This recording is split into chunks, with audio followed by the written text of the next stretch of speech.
Hello and good morning, good afternoon, and good evening for all of you who are watching this session about happiness. And congratulations. Do you say that, Linda? Congratulations, Congratulations. or yeah, Yeah. on the Welcome. international on welcome and happy International Day of Happiness. Yes. You take over, Linda. I was too eager. Well, thank you guys for coming. Thanks for showing up and helping us celebrate our International Day of Happiness. Well, thank you. That was exactly what I was going to say. So I we are psychically here. read that. Yes, you of course. So we are here to celebrate the International Happiness Day. And why do we need an International Happiness Day? And I will tell you guys, because the General Assembly of the United Nations proclaimed March 20th the International Day of Happiness, recognizing the relevance of happiness and well-being as universal goals and aspirations in the lives of human beings around the world, and the importance of their recognition in public policy objectives. It also recognized the need for a more inclusive, equitable, and balanced approach to the economic growth that promotes sustainable development, poverty eradication, happiness, and well-being of all people. So now we have to just start talking about ourselves. So I think I will start. Patty, if you could start introducing yourself and just tell us why you are here. Okay, thank you. So I'm Patty Pickbronca, and I am the founder of Habit Masters. And Habit Masters is all about developing healthy, happy habits. And it's in the pursuit of doing anything we do, our habits are what create our reality. And so it's really important to recognize that we have habits for happiness. And if we don't have them already, we can create them and make them. And when we are happy, then we happiness is contagious, and so it spreads. And that's what we want to do here is increase happiness and decrease unhappiness. So that's Yes. who I am, what I do, and why I'm here. I love happy. But Patty, in your mind, what is happiness? Like, what makes you happy, or what is it that drives you towards happiness? Like, is it reading or listening to music? Like, what is it in its all glory for you to be happy? Happiness is really, yeah, happiness is really a mindset. And it's like fun. Anything can be fun, and anything can make you happy if you're in the right mindset. So it's really all about that. It's an attitude. And we have some things that automatically trigger us. We think we're happy when it's something that we like. Mm-hmm. When it's something that we don't like, then we think we're unhappy.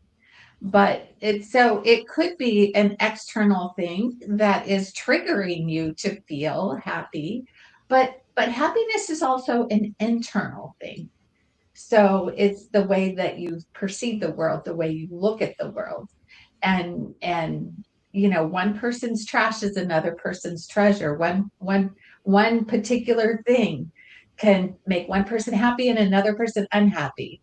So I like to advocate that to stop paying attention to the external things that make you happy, internal things that make you happy. Yes. Great stuff. Well said.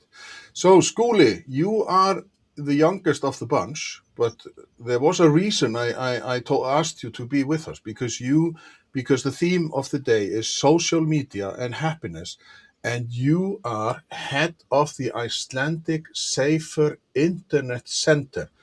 That's quite of a title, and you look like you look like 15. So, because I'm 29. So what is it that you do? Like, why is this, like, is happiness something for you as a young person important? And why, like, because your name popped up immediately when I saw social media and happiness, and I knew you were just the guy for us to maybe come with numbers, and you are all, because you are doing a great job. Oh wow, yeah, and this was some introductions, and I think it's important to note I'm an expert on social media more than an expert on happiness. So I can't follow up on Patty's great answer to what happiness is, but it sounds like I'm an expert on my own happiness, I think. Yes.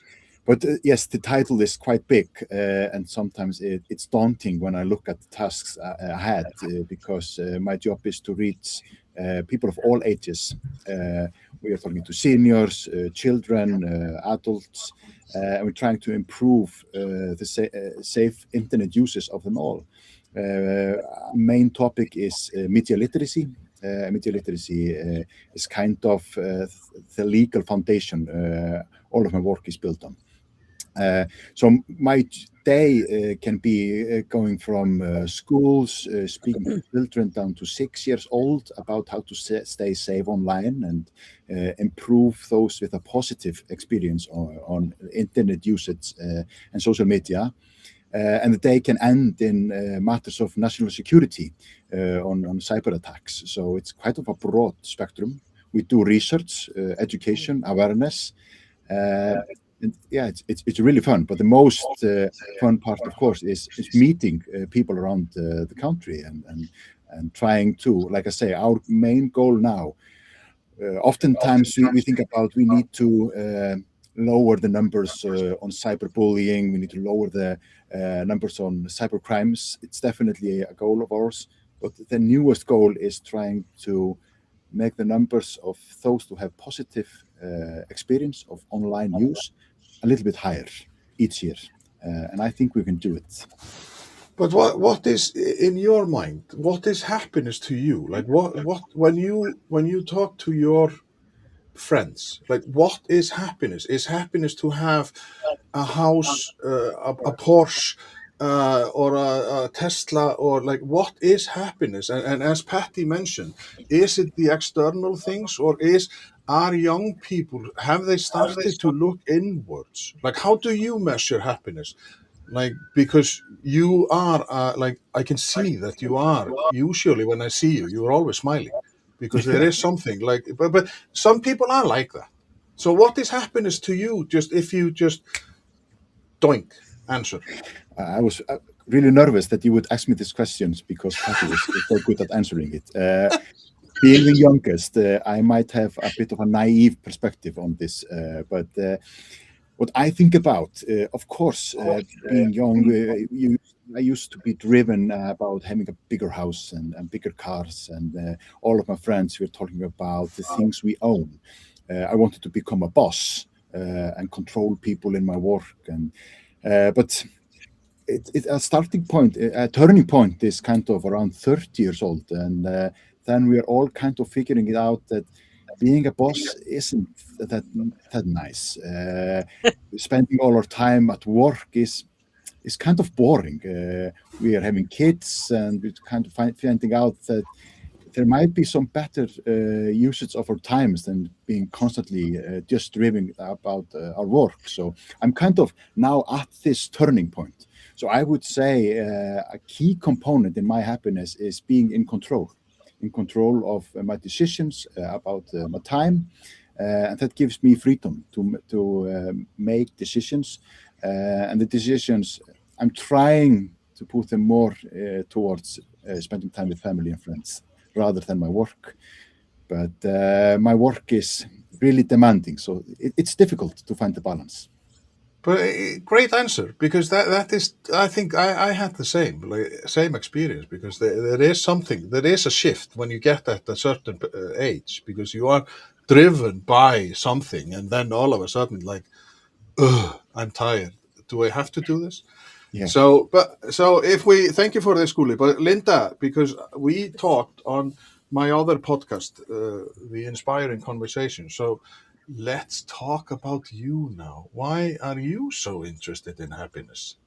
Yeah, thank you. So, I have a lot. So, professionally speaking, which is how you and I connected, um, I've been interested in how what I do, which is communications, how communications and culture within an organization, or maybe within a community, or maybe within a nation, or whatever the case be, but how communication and the culture kind of work together to help people either feel happier or feel less happy, feel more engaged with their community, feel less engaged, feel more engaged with their job, less engaged. How do communications and the messages that we send and the messaging infrastructure that we have in place, what is the influence that it has on people's happiness, our own happiness, my own happiness, right? How does the media I consume impact my happiness? How does, how leaders are speaking within my organization impact my happiness? And so all of these things around what are the influences and the messages coming at, because I'm a communicator, what are the messages coming at me or coming at people in the companies I serve, helping them be happier or unhappier, and what can I do to influence that? And that a few years back, that in addition to my own searching for wanting methods to maintain my own happiness, drew me to an organization that I'm a part of and Patty is a part of. And how we know each other is that we co-lead the Illinois group of Action for Happiness, which is a global organization that's focused on spreading more happiness and less happiness in the world. And they do that by things as simple as they publish a calendar every month that has like a little daily action that you can do to spread happiness. I used to send that out to my colleagues at a company I used to work for, just to sort of spread happiness within that organization. But they also have a library of experts who are well-being experts and happiness experts who, expound. Once a month they have a live event, I guess, a webinar on happiness and different happiness techniques and different frameworks and what we know scientifically about happiness. And so being able to access that library, and then what Patty and I do, we co-lead a meeting every month, one evening a month, where we just pull together people in our region, which is Midwest of the US. And we have a theme because Action for Happiness always has a monthly theme. And we go through a program and have some great dialogue around that theme. So I just really love being able to feel like I'm aware of spreading more happiness and less unhappiness, and how I can pipe that thinking not only through my personal life and the volunteer work that I do, but also through the professional work that I do as well. So I know, kind of a long, twisty answer, but I kind of think sometimes getting to happiness is a twisty process. Well, it is, but on the screen now, like I have the front page of Action for Happiness. How do you pay for a membership, or Nope. how is it? So it's No. free, and So yeah, it's free. You can download the calendars every single month. You can access the reference library of all these great speakers that speak every month on. And I think when they do a live event, they say sort of an optional what you can afford to pay yeah, charge to kind of keep things donation going. But it stuff. is a Yeah, nonprofit, so they seek some support, I suppose. If those who are able, please do. But it's really about creating this movement internationally around spreading more happiness and less unhappiness. And I just love that framing. yeah. So So moving forward, I thought I could do like. Did you notice what I did there? I was not going to talk about myself. you need to talk about yourself.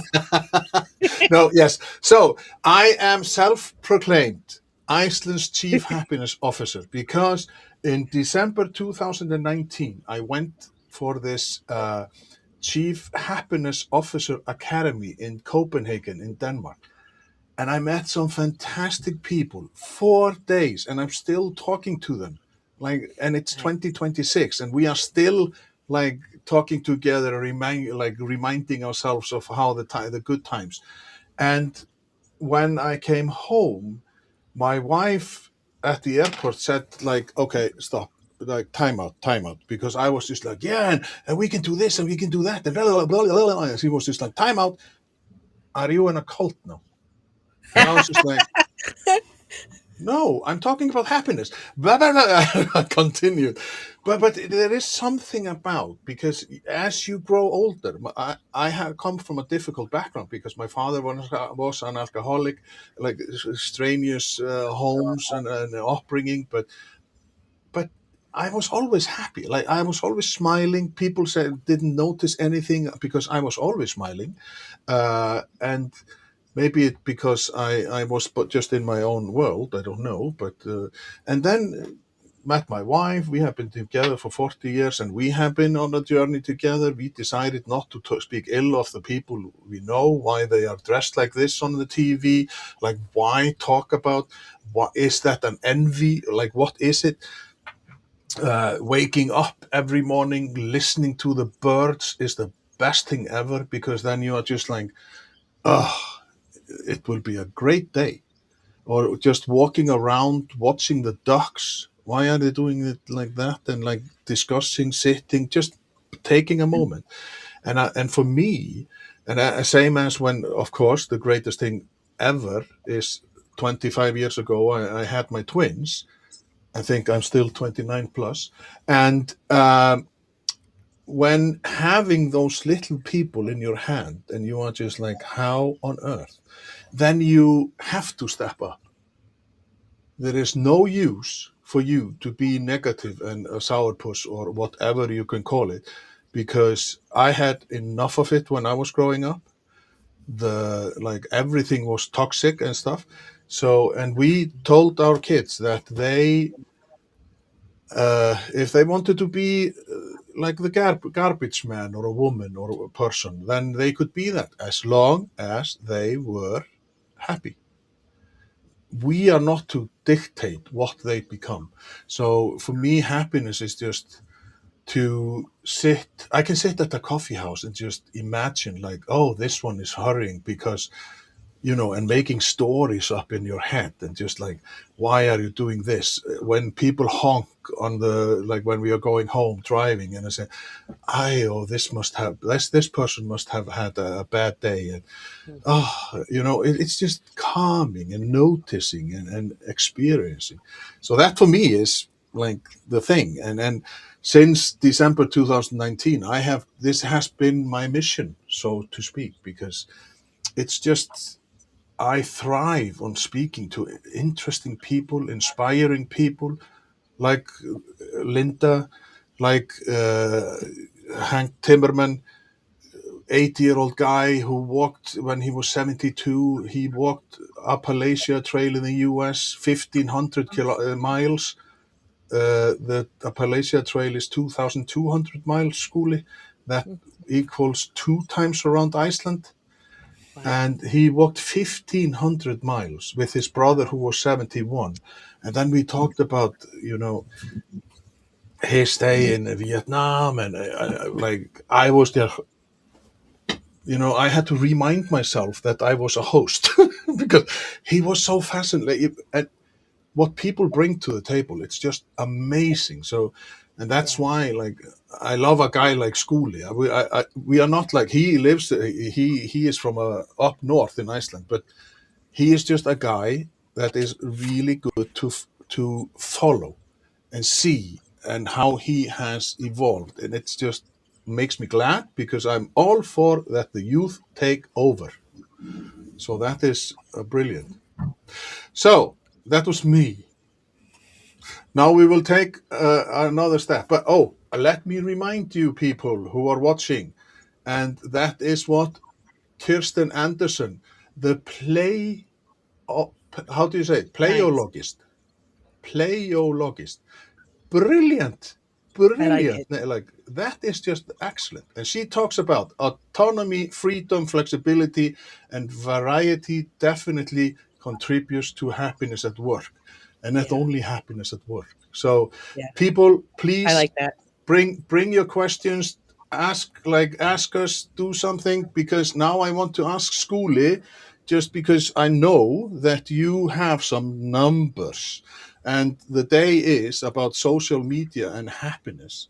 So what is it that you at the Center of Icelandic Safer, no, the Icelandic Safer Internet Center, why couldn't you say just like NCIS or whatever? It's called Netvis. Well, that is in Icelandic Yeah, I school. know, I People, know. yeah, they have a hard time with our names. Like, why do Yes, we I know. don't push it? But well, what is that? What is it that other countries can learn from your work? Like when you measure social media and happiness, when you go out and talk to the young people about the use of social media and if that brings you happiness. I think the key thing, and that's the best thing about working in Iceland, is because we have such a small population. So you cannot be too focused on just one thing. So in my type of work, I need to be both head of research around these things, around social media and media literacy, but I'm also visiting schools, visiting senior centers. So I'm constantly talking to the people that I'm doing research on. And I think this is really, really important, because oftentimes when you have bigger countries, you have the research team, and then you have the educational team and the awareness team. But here in Iceland, it used to be just all on my shoulders, but we are a team now, which is great. But what we're seeing, of course, our main challenge is that as we grow older, because I talk both to parents and children, as we grow older, we have these tendencies to say everything is going to shit. It used to be much better when I was younger. We were just playing outside. We were much more happy. And now they're all just on their phone. They're really unhappy. And this is just terrible. It's terrible. Why can't they be more like us when we were children? Uh, we need to take a moment to step back from these ideas, because when I was younger, and I'm old enough to be born before we had Wi-Fi and Bluetooth, uh, we had other challenges. We were inside our cars, and they were smoking inside the cars, and we had no seatbelts, but still we think about everything was better then. No, it's not. But it's new challenges that emerge, Right. and I think the main challenge is that our attention is a product, and there's a huge competition around getting and grabbing our attention Yeah. constantly. And the things that work best to get our attention is to play with emotions, uh, both positive and negative emotions. And now, right now, I'm sitting in the University of Akureyri in the north of Iceland, and I'm talking to students about media. And when we talk about media, because the tendency is that we start to avoid news because they're negative, and Mm. we're always just talking about war and famine, and it's just I can't deal with all of this negativity. But the answer might not be just positive news, just about happy Right. dogs and dolphins or something. The, what we need to do more is constructive journalism. How Yeah. do we put a new focus on the news we are getting? Because we don't want to lose the audience, because the audience will go to influencers or someone else that is better at grabbing the attention span than the media outlet I'm using. So I think this needs to be our focus. We need to be in charge of what we want to learn from the internet, what we want to learn about social media. We had this great promise when we started using social media. We Yeah. joined Facebook, and in Iceland we need to be best per capita in the world, and we are the best per capita in Facebook usage. Uh, we joined because we wanted to follow our friends and family. I saw Yeah. content from my friends and family. I posted something. We had a discussion about it. I posted photos of myself. It was great. But now, when we ask people about their experience, and I need to remind you, there has been put a ton of work in improving experiences. But the focus is not to improve it for myself. The focus is to improve how do we get the attention span to last longer for people. So what I'm seeing now is not the content from friends and family. It's not helping me connect more. I'm seeing more content that keeps my attention. More AI videos, advertisement, some suggestions about some influencers I need to be following. So I'm constantly improving my follower span, but I'm not improving connections to other people. I'm not connecting more to my family and friends. And I think this is why I joined social media. Why am I still using social media with this turn? It's not improving my connections anymore, and I think this needs to be discussed much more. But what is it with young people, like, because okay, we elderly who been there done that, like everything was better when, but not, no, absolutely not. There was no TV on Thursdays in Iceland when I was growing up, and the TV was black and white, and whole of July no TV because of vacation. Thank you very much. So like Wow.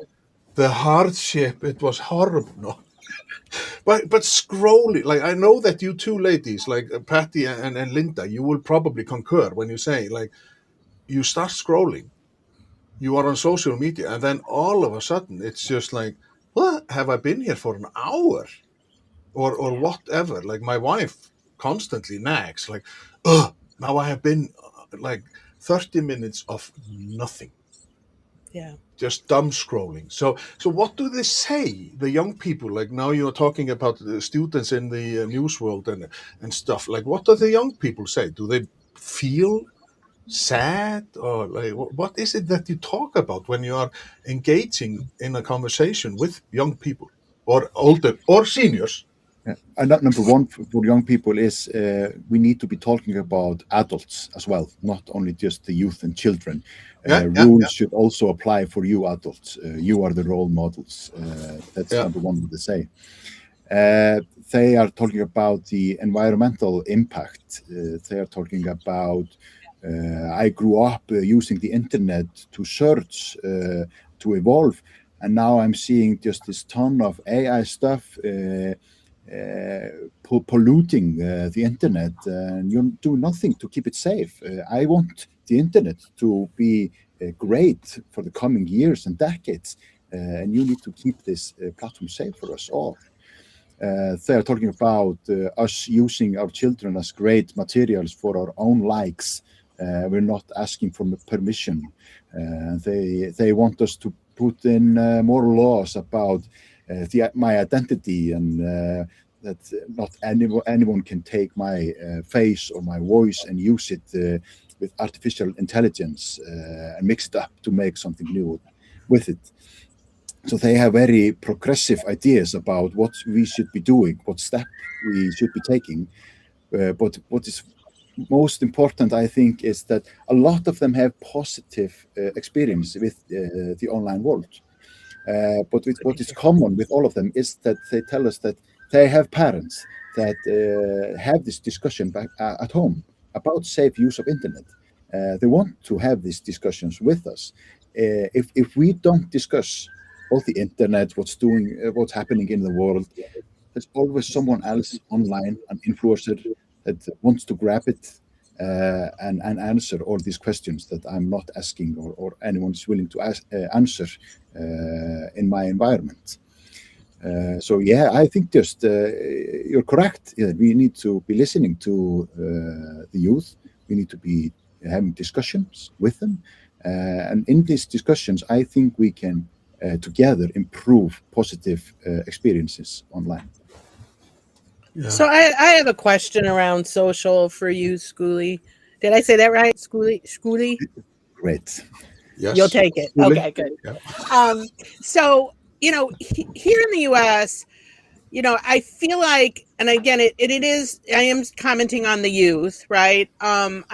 do feel like adults also are part of this attention economy everyone's competing for, but at least we have, that executive function in our brains where we're able to, if we so choose to say, I'm disengaging from the toxic, I'm going to put myself on this path with my social media use.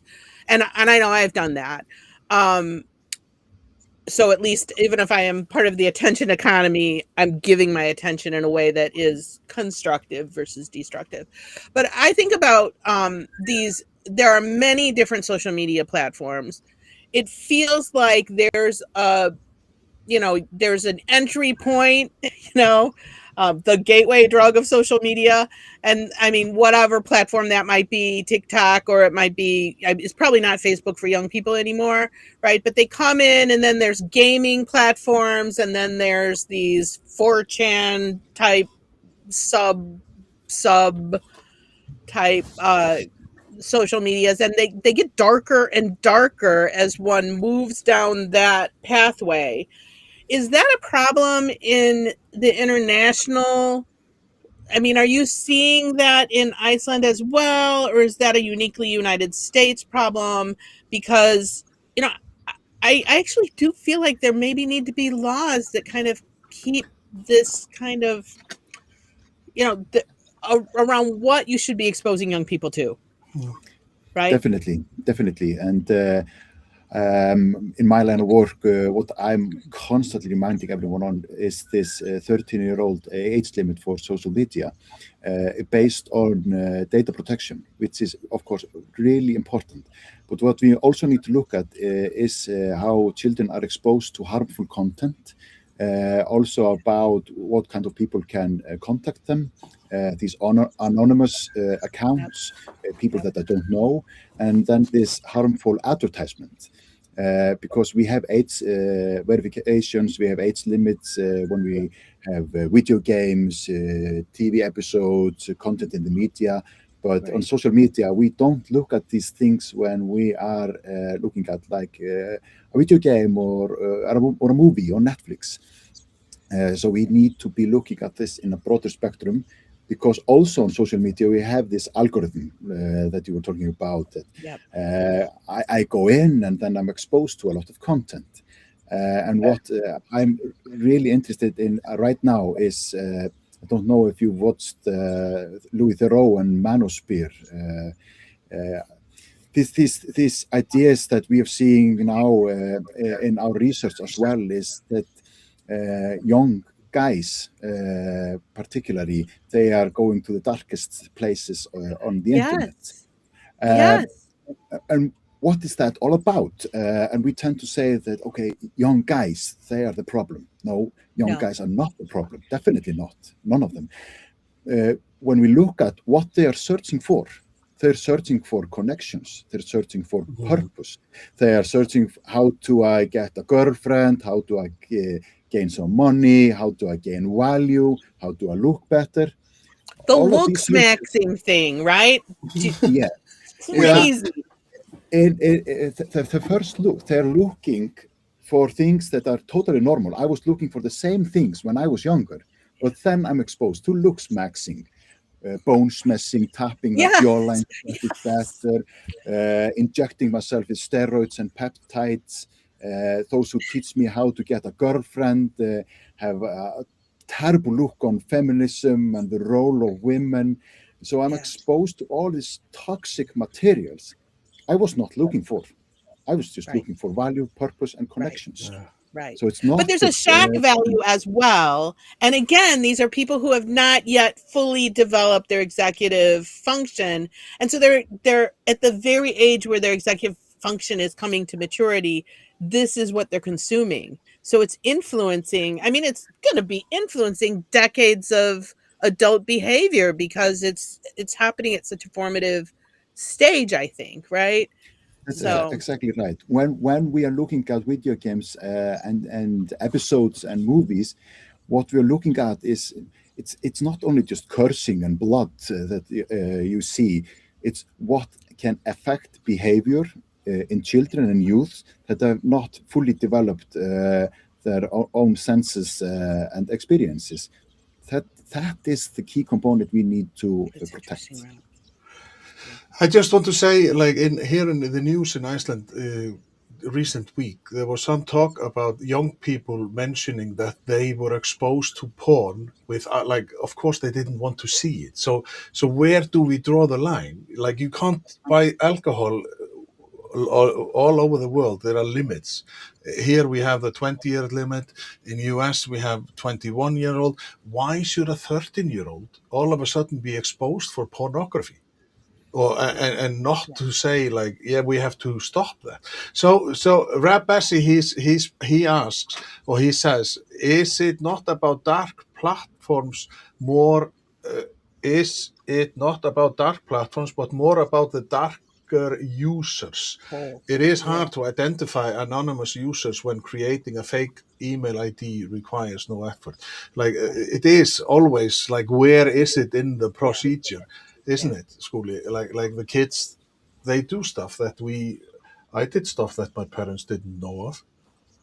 But Yeah, so yeah, I mean, Right. we make mistakes when we're growing up. I mean, it's yeah, totally normal. And if I don't know the boundaries, and I'm also just developing my own boundaries, so I don't know where the line is drawn. So we make mistakes, but we need to be very careful when we talk to our child.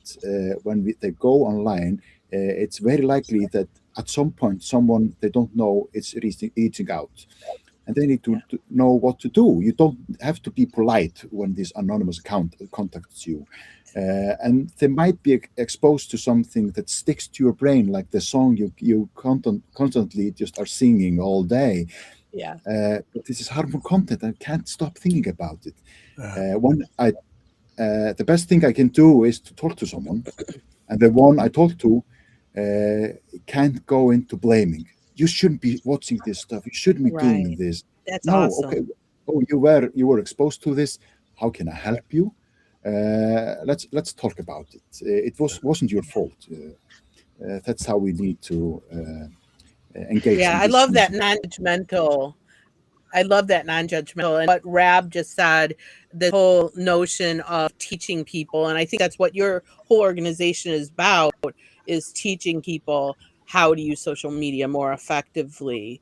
So, one of the things that I feel when I am thinking about these things is that you can start going down this, and there's this, because there are so many like super dark wormholes of nasty going on out there. But Oh, I think this might be a good moment to sort of pivot and go, okay, so what are the things? How do we form better behaviors for ourselves, for our youth? Patty, I'm going to look at you on that. How do we educate our youth, right? And then I think head in, you work with executive teams and things like that. You're impacting not only business leaders, social leaders, but presumably parents. We teach people to think about how to spread more happiness, less happiness, and what role does social media have in that? How can we utilize social media for all of the above? So I'm tossing that big giant ball of wax. So I'm going to start with Patty and say, I said to you, behaviors. How do we how do we start to teach behaviors for adults, for parents, for young people, for teachers? How do we teach behaviors that start to reinforce better judgment with social media, but also just better judgment about maintaining our own happiness, protecting our own Yeah. happiness? Yeah. That's a great question. And the first thing I want to say, just a little bit of response to, older people say life used to be better. And really what the reason for that is that we don't like change.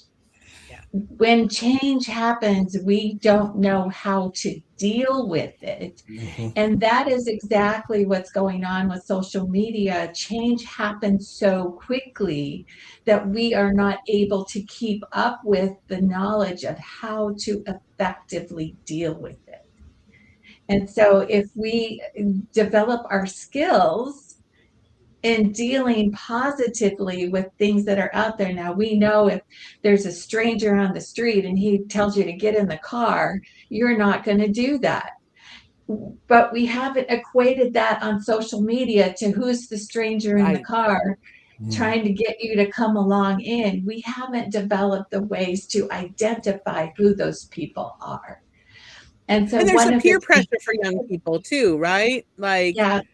So on and that's another point is that depending on what stage in life you're at, like in school with the younger people, you have this whole social aspect of what the other kids are doing, and you're trying to keep up with the Joneses of the other kids. Whoever's popular, you want to do that too. You want to be popular, so you do other things, and that involves things in person and things in social media. When you get older, the peer pressure changes based on where you're working. Now, your workplace is your peer pressure, or your family is your peer pressure, but you'll have different peer pressures there. But one of the things that we can do is stay mindful about our choices, because this is where we can really make an impact, is stay mindful and aware, asking questions, curiosity. So when you stay in a curiosity mindset, is this real? Does this matter? Is this a person I want to be connected with?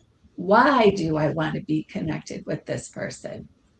Find out more about them. The practice, and it is a practice of not just accepting what's coming out at you, but to actually ask questions and find out more information about the people or the things that are coming to you. Is this AI? Is this real? Those are the things when we practice doing that, we don't get caught up in this big wave of emotion. Because when we're getting caught up in the big wave of emotion, that's our unconscious habit of responding to an emotional stigma trigger. And each of us will respond differently to those things. But when we take the time to stop and pay attention to how we're feeling and what we want to be feeling, and connecting with, is this giving me the feeling that I want? Is this giving me the information that I want? And can I trust this? Then you can have a healthy relationship with what's coming at you in social media. The experts say that we should just limit our time. And of course, staying away from bad things, or staying away from the things that you don't have control over. And if control over yourself is one of the things that you don't have control over, then limiting your time is the best thing you can do. Absolutely.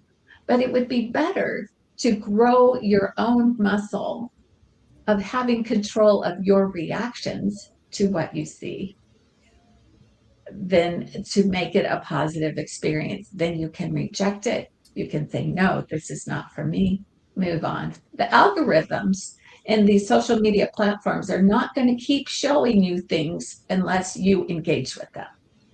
So, So if you are spending more time looking at something, then you're going to see more of that. That's how the algorithms work these days.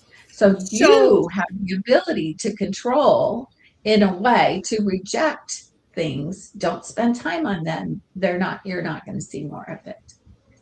do any of you have experience? I know earlier it was Schoolie mentioned that the young folks that he talks to talk about their dissatisfaction with the environmental impact of some of these things. If confronted with the question of whether something is good, true, or is cynically trying to shape them in some way, if they know that there's bad actors out there, or platforms where bad actors tend to be, um, do you see in your work with young people their ability to adopt the mindfulness behaviors that Patty just mentioned? Is that something that just like they get upset about the environmental impact, could they then take that same, I don't want to say cynicism because that's such a dark word, but like be judgmental about whether use good judgment about whether something is a bad actor or bad or trying to play on their emotions or whatever. Like, is that mindfulness something that translates to young people? I think our focus, if it's constantly just on talking about the bad, we are just continuing to engage with bad experiences, like Patty said.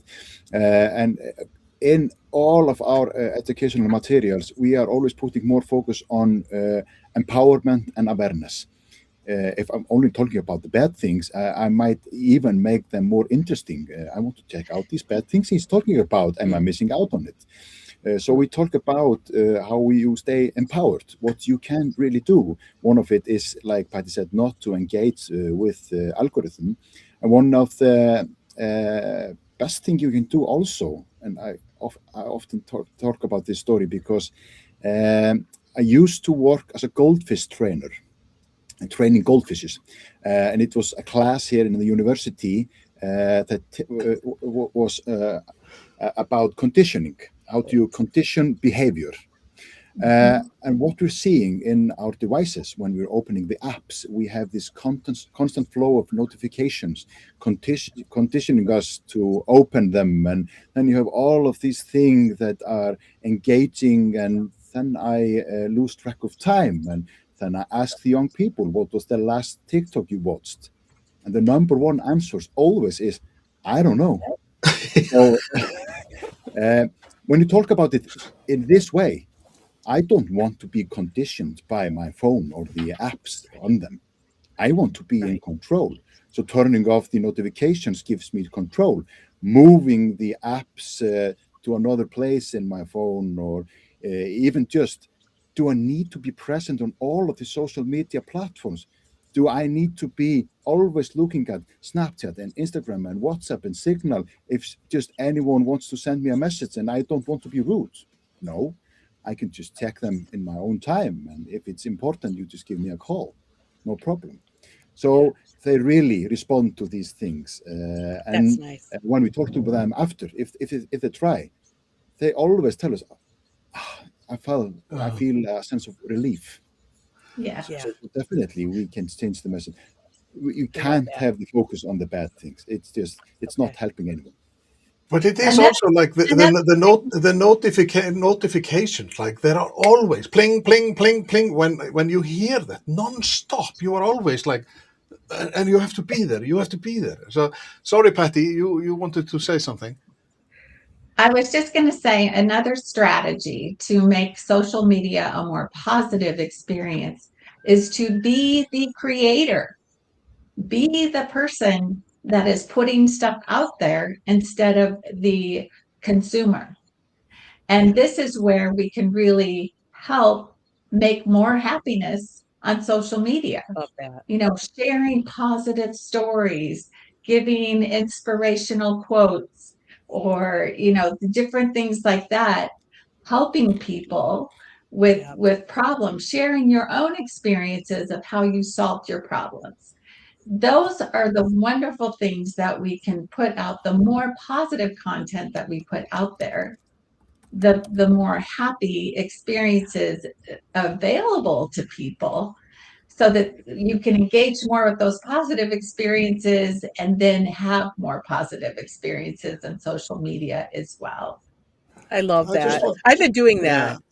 yeah. One Go time, Sorry, ahead. Skuli. the president of Iceland, she sent two ambassadors around the country.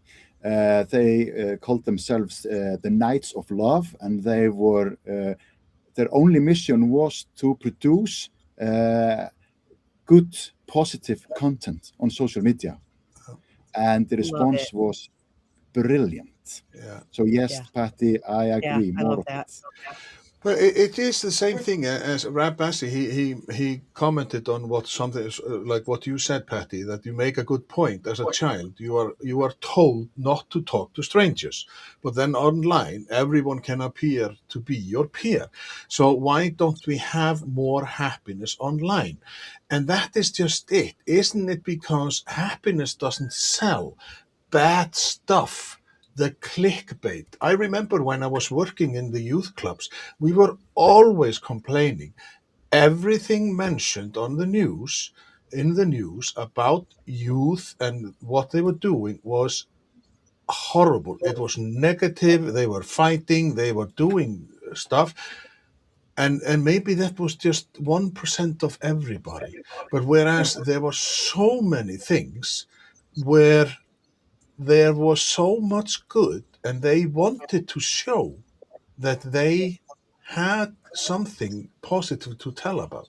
And I want to say that it is too late to start at 13 and say, no, you can't this, and take off their phone, because you have to start at an early age. When you say the word no, like, I can only use my kids, that me and my wife, we always said, like, no, I'm going to say no now, because when you are going to do that, I feel like you could, or like get the discussion, and they had to convince me that it was a good idea.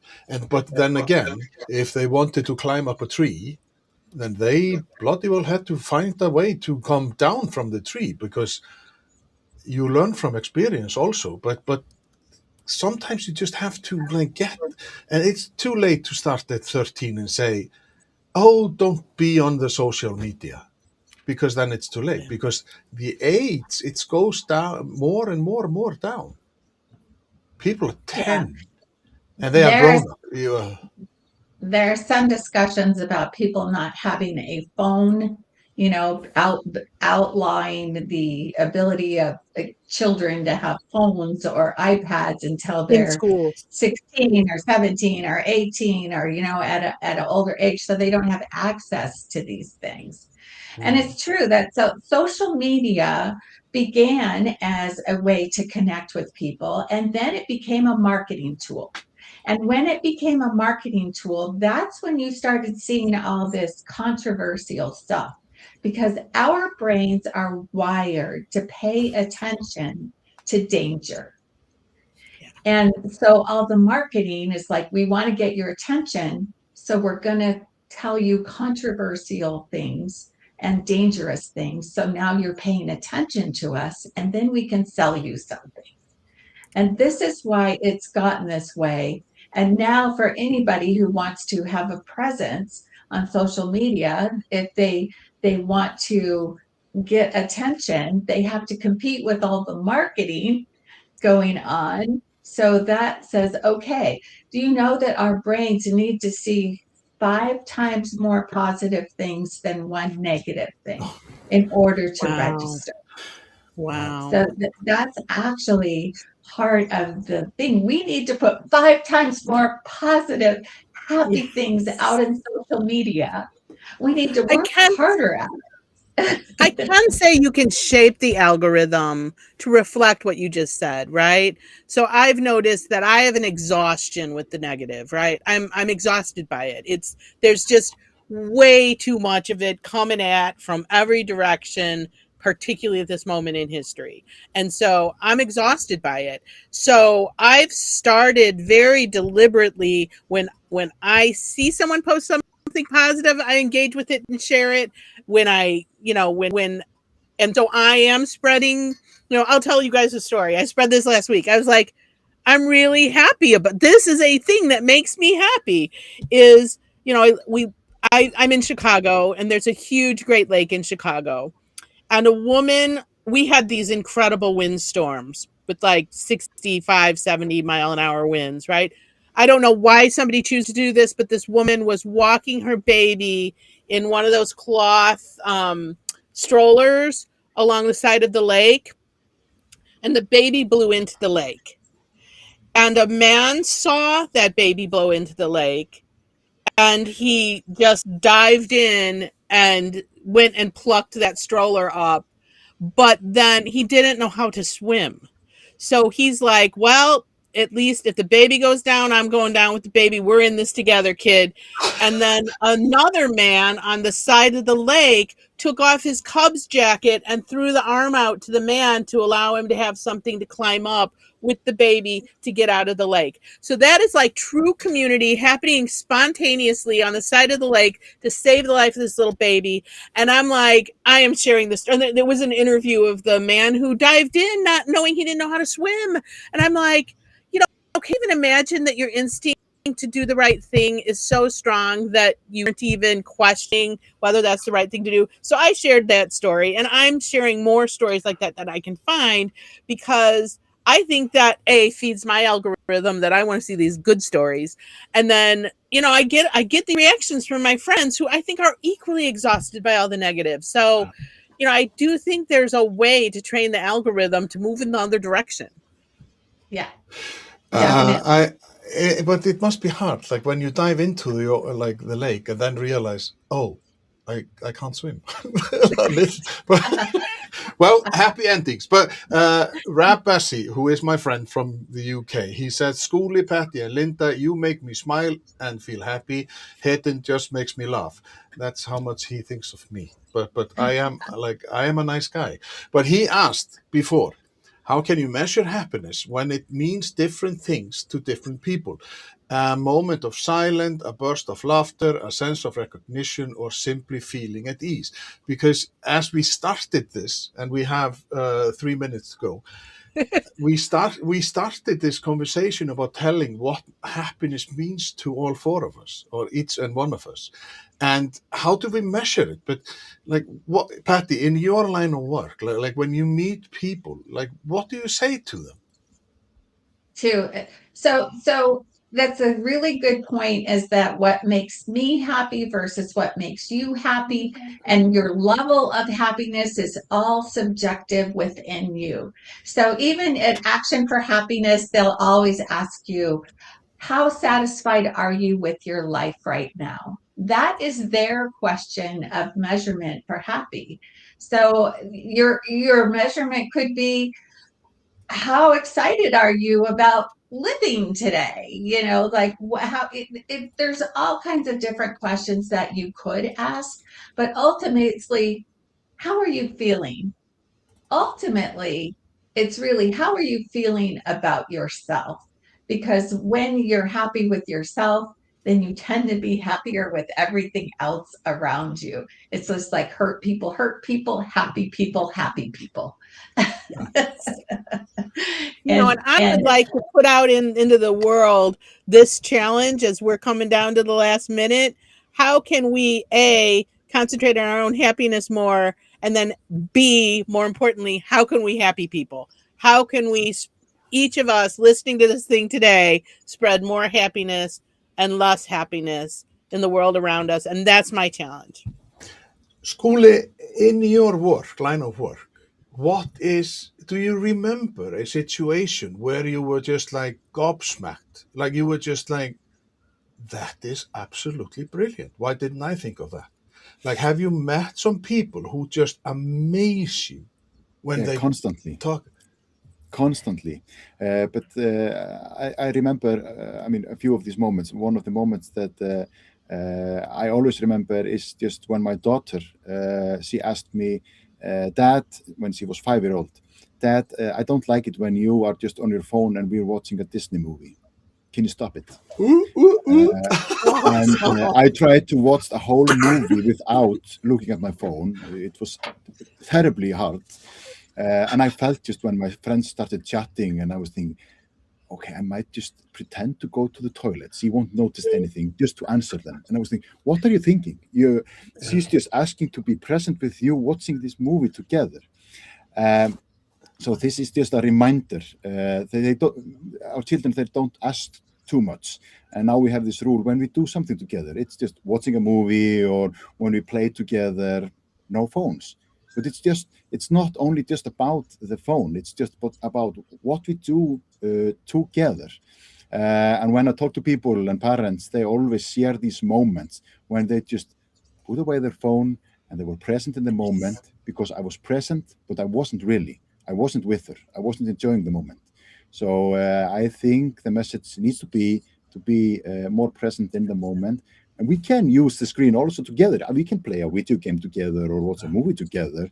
But sitting on the couch, everyone with their own screen, nobody talking together, less of that. Yeah, I just want to add, like, because we were talking about like in the Nordic countries. You correct me if it's not wrong, right, school. At least here in Iceland, we have started to have schools, elementary schools. They have banned phones. When the kids come to school, they have to put the phone in a locker or like, and they will get it when they Yeah. need it. Where is it? Like, why can't you just call the secretary and say, I really need to get in touch with my kid? Yeah, you So can. I've been involved in this work with many schools in Iceland, and I think one of the experiences that sticks out is there's much more noise during timeouts because they're playing and they're chatting and they're talking to each other. yeah, So yeah, yeah. the goal now needs to be we need to have some quiet spaces. But I want it when you have recess. There should be noise. You're playing together. The silence of everyone sitting on their phone. It's terrible. This is definitely a time when you need to be connecting, and you are connecting to your friends, and that's a vital experience when you go to school. Connecting to Yeah. other School, people. there is no pleasing the elderly. Oh, it was much better than the noise, like when they were on the phone. So, I, Patty, so final words from you. I would like to say what makes people feel happy is when they're seen, they're heard, and they're appreciated. There's not a single person alive that doesn't feel happy when they're seen, heard, and appreciated. And so the challenge that I have to everybody is find a way to make sure that somebody, more than one person in your life today, is seen, heard, and appreciated, and you will be spreading more happiness in the world. Oh, yes, that was a wise word to finish off on. So, Skuli, the web page that you have, it's only in Icelandic, isn't it? Yes, we just published it, and it's in this Icelandic, But unfortunately. but is there any, like, are you going to have it in English, or is it just you have to use the AI of the browser or something Yeah, to you translate? can use the translate tools Yeah, definitely. Yeah, yeah, because there are also loads of information on There there. is. Yeah. one So of the things which, I'm most proud of, and that was just for the last minute, because when I first had my parents' lectures, the first questions I got was, "Wow, I've realized now that I failed as a parent. You've established that," and I was like, "Okay, wow, my focus is totally wrong. This should never be the Yeah. experience of Yeah. anyone going to my lecture." So, so what we've done now is we have this toolkit for parents. How do we report content? What are all the social media? How to use parental controls? Parents need to be empowered. And what Patty said, what we are experiencing now is when the guys are going to the manospheres and the girls are going to the plastic surgeon, when they're seen and heard, I don't think they go in these directions. Yeah. Yeah. and don't be afraid to say no. Like nobody. I got no so much time. I heard it so much, like, and I am not harmed. I think. Yeah. But when Do you you think asked me I'm harmed? to join this chat here, and you said I always have to say yes. So Yeah. Well, you didn't have any option. Like I decided. But this has been a fantastic hour, and I just people who are listening or watching the video or the recording, check out actionforhappiness.org and look at it and feel, I think, inspired, because you have to look at these things and just how can we, because it takes a village, isn't it? Takes a It village. always takes a It village, takes and it's just the same as, because my work has been around International Week of Happiness at Work, and that is the last week of September 21st to 25th this year. But and it's just, and Rab Bassi, he asked when I posted this event, like, is the only one thing that we have to do is smile more at work? but it takes an effort. Like it's just like we have dug a hole, and we have to get Yeah. out of the hole. Stop being idiots and trolls and the anonymity on like.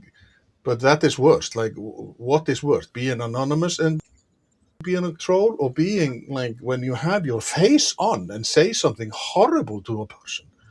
It's like, where did your parents go wrong? So, thank you very much. Skuli, you are awesome, and I know that the ladies, you have two fans in the US, because like everything you said, it is just so important.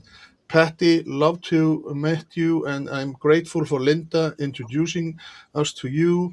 Linda, I'm still happy that I met you. Ooh, thank goodness for that. Yeah. So, and people around there, as I always end my podcast, be curious, be interested, be inspired, and remember it takes a village. Thank you very much, all of you. This was really fun. Thank you. Bye. Thank you. Bye.